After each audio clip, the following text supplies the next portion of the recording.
Join us for a driving review of the new Audi S3. Let's go!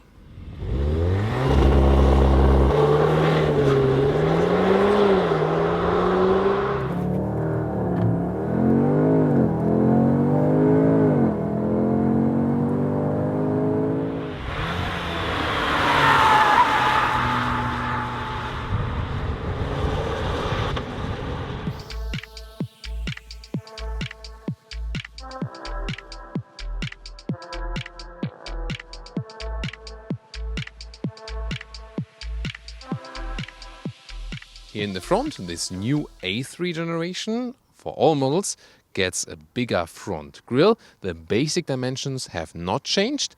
Then especially the S model here, the S3, gets this darker front grille. And here in the S3, big design graphic here on the side. And this is indeed a real air intake, not only a fake one.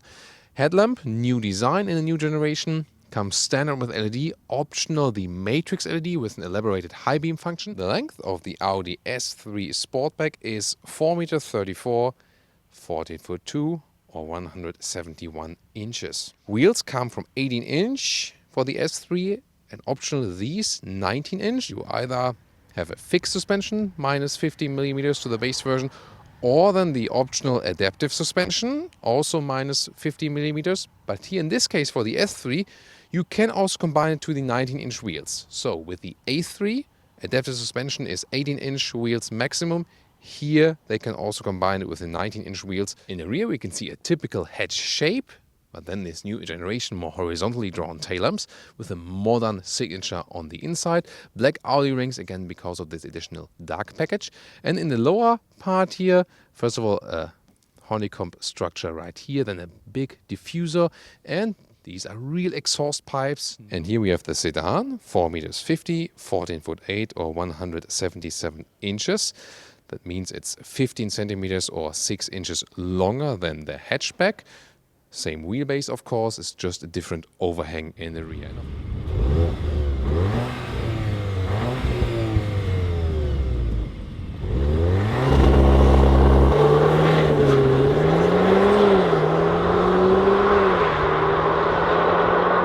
So, what do we have here? The S3 gets a 2-liter TFSI with 310 horsepower, turbo petrol engine, 2-liter 4-cylinder, 400 Newton meters of torque, 4.8 seconds is the acceleration figure to 100 kilometers or 62 miles an hour. And here also then all-wheel drive, so front plus rear on demand with a clutch system.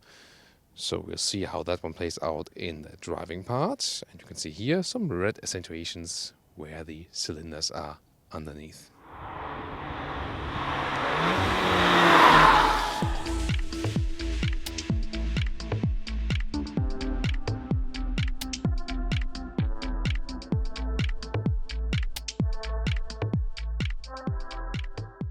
So the seat form of these seats here is already quite nice. So they look sporty, but still deliver you a good comfort. 1.86 m or 6'1", and we still have enough headroom left. The screen setup would be like this. Left side 10.25 inch as standard, and then optional these 12.3 inch, so bigger virtual instrument as an option. I think they could have made it standard in the S3 for that price. And on the right side, always this size 10.1 inch. You can have, for example, the map in there like this, or you can also have the map all over the screen. This is, of course, the best thing about the virtual instruments right here. GPS, you can have this satellite view. It's also a test track for today, but you can also deactivate it and have a more simple view of the map. The CPU is actually quite responsive overall. So let's get inside, see what the result is. You do have more room than in the predecessor generation.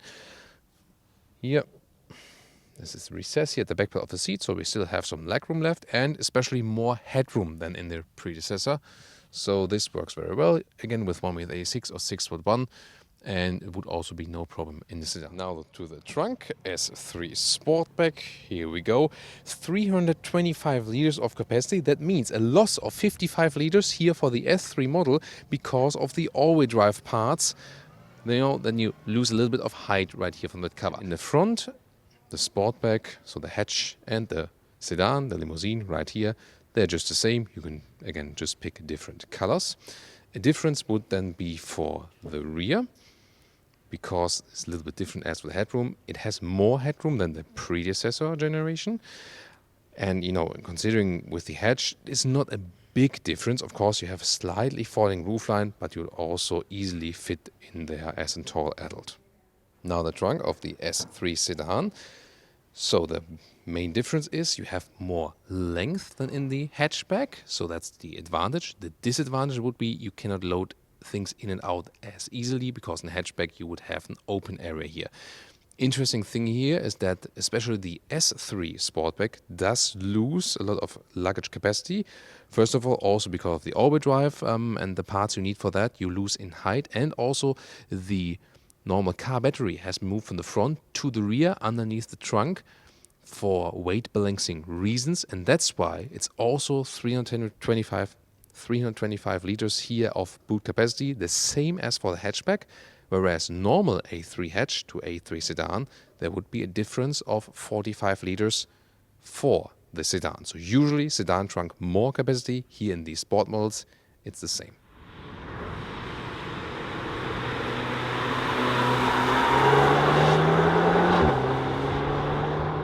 Let's go.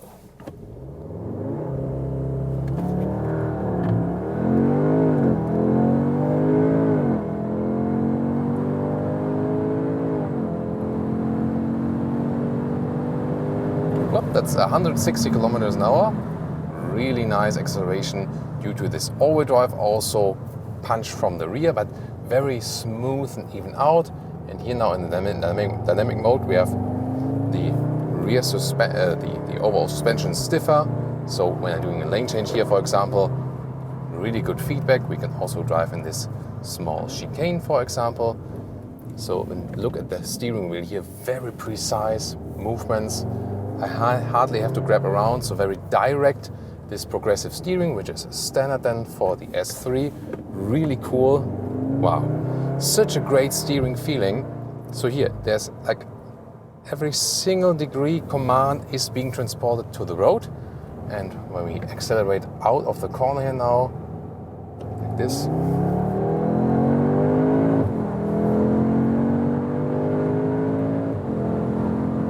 so smooth indeed. So it's it's a very good acceleration, but it's not that you would say you can't control it or so. So a very, very balanced and controllable vehicle, and I feel that it's even more precise here in this new generation. So yes, it's a 2-liter 4-cylinder, so it's not that you have a super roaring sound, but the sound actuator is giving us something here. Also good as for the noise insulation, as for the wind noises, but here, again, how stable the car remains. Here in this dynamic mode, the suspension is a little bit stiffer, so there's also less body roll and so on. Nice. And just here, I can go all the way over the track, and so easy. Using a shifting pedal, it's also a lot of fun. Just shift down yourself, like this here, and then you can hammer the throttle even better, or shift up again, especially in here in a corner, or that you're, for example, in a lower gear at the outside of the corner. Here, for example, now back to second gear, so I'm more on the RPMs. There we go. Bang, bang, really nice. So the cool thing about this car is it feels really sporty. You can have a lot of fun, but at the same time, it remains so comfortable. So here, hardly any shaking up, but even if there's some bumps in the road or something, you hardly feel them. So this adaptive suspension is such a pleasure. And when you would compare it, for example, here, drive select and go, for example, to the comfort mode, then it's a little bit softer. The steering is also softer, so you have less resistance in the steering. But still, the car already feels sporty.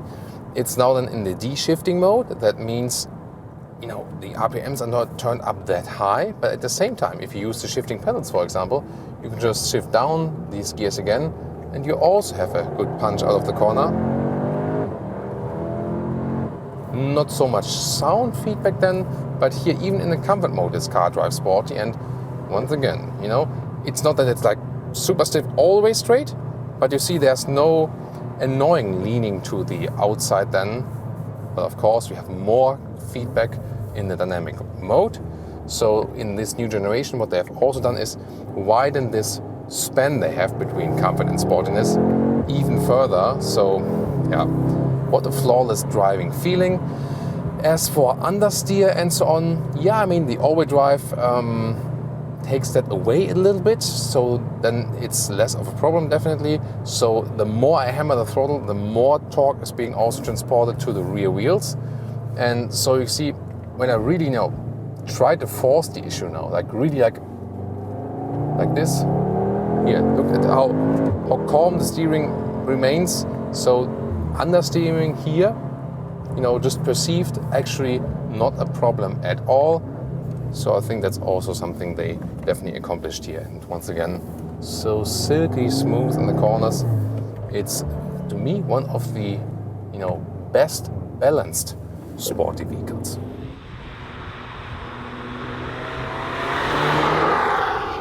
And now to our conclusion for today with the new Audi S3. Here today, focus on the Sportback, but as we've shown you, also available as a sedan.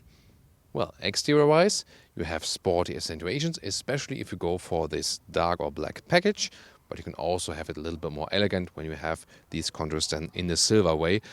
I would probably leave them with the silver way, but it's of course up to you. There are also very nice Thomas blue colors available for this vehicle, as we've for example shown you with the A3 sedan in the normal review. So you should also check out these reviews then later on if you're not only interested in the S version.